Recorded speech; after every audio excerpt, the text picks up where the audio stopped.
Hello, and thanks for tuning in.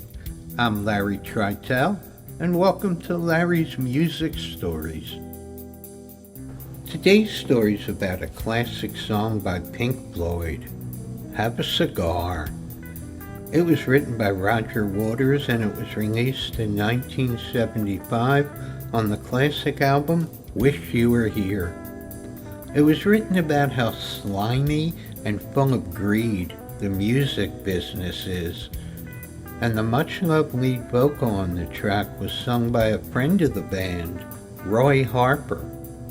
It's one of only 3 Pink Floyd songs that feature a guest vocalist. Roger Waters was going to record the lead vocal, but his voice was raw after having just recorded the song Shine On You Crazy Diamond. David Gilmour was asked if he'd like a crack at recording the vocal and he declined. Roger Waters had this to say.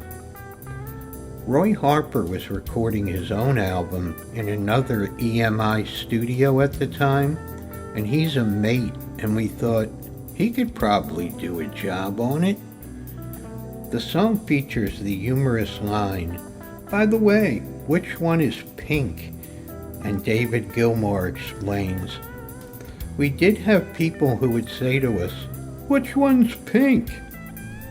There were an awful lot of people who thought Pink Floyd was the name of the lead singer and that Pink himself was in the band, and that's how it all came about. It was quite genuine." Fun fact, in a bit of irony, Roy Harper, who sang the lead vocal on this song, about how the music business was a big ripoff, was essentially ripped off by Pink Floyd.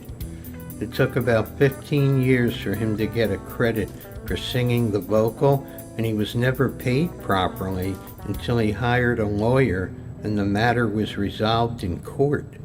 How great is that? I hope you enjoyed this story. Till next time, remember what the great Ian Anderson said, "Life's a long song, but the tune ends too soon for us all."